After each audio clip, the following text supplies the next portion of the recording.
Hi foodies, welcome back. ఈరోజు మనం village style chicken fry ఎలా ప్రిపేర్ చేసుకోవాలో చూద్దాం. ఇది చాలా స్పైసీగా ఎమ్మీగా ఉంటుంది. సో ఇది ఎలా ప్రిపేర్ చేసుకోవాలో చూసే ముందు మీరు ముందుగా మన ఛానల్ని చూస్తున్నట్లయితే సబ్స్క్రైబ్ చేసుకోండి. అలానే మీ ఫ్రెండ్స్కి రిలేటివ్స్కి కూడా షేర్ చేసుకోండి. ఇప్పుడు మీరు ముందుగా చికెన్ని బాగా క్లీన్ చేసుకోవాలి. క్లీన్ చేసుకున్న దానిలో తగినంత ఉప్పు, కారం, పసుపు, అలానే అల్లం వెల్లుల్లి పేస్ట్ కూడా వేసుకుని బాగా మిక్స్ చేసుకోవాలి.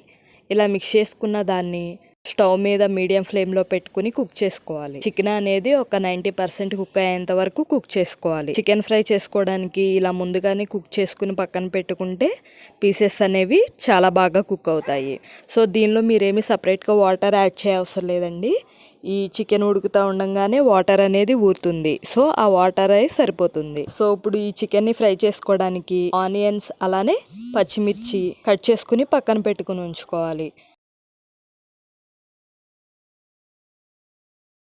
ఈ చికెన్ కుక్ అవుతున్నప్పుడు అప్పుడప్పుడు తిప్పుకుంటూ ఉండాలి, లేకపోతే అడుగంటేస్తుంది. సో ఇప్పుడు మీరు ఒక ఐరన్ తావా పెట్టుకుని, ఐరన్ తావా అనేది కాదండి, మీ ఇంట్లో ఏది ఉంటే ఫ్రై చేసుకోవడానికి అది పెట్టుకోవచ్చు.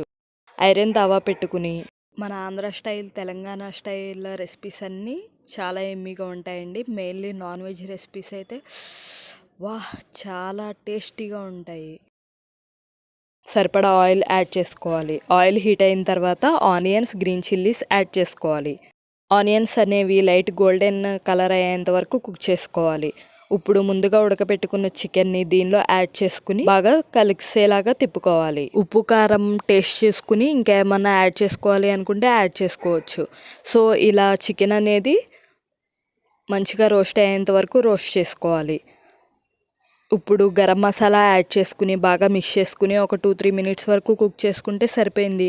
చూసారుగా ఎంతో ఈజీగా, చాలా తక్కువ టైంలో, చాలా తక్కువ ప్రాసెస్తో టేస్టీ ఎమ్మీ కర్రీ ఎలా ప్రిపేర్ చేసుకున్నామో. సో మీరు ట్రై చేసి ఎలా ఉందో కామెంట్ బాక్స్లో కామెంట్ చేయండి. మన Andhra style, Telangana style recipes అన్నీ చాలా ఎమ్మీగా ఉంటాయండి. మెయిన్లీ నాన్ వెజ్ రెసిపీస్ అయితే చాలా టేస్టీగా ఉంటాయి. సో ఇది మా గ్రానీ చేసింది, చాలా బాగా చేసింది. ఇదనే కాదండి, వెజ్ కూడా సూపర్ టేస్టీగా చేస్తుంది. మేమైతే ఈ క్వారంటైన్ టైంలో ఫుల్ ఎంజాయ్ చేస్తున్నాం. మీరు ఎలా ఎంజాయ్ చేస్తున్నారు కామెంట్ బాక్స్లో కామెంట్ చేయండి.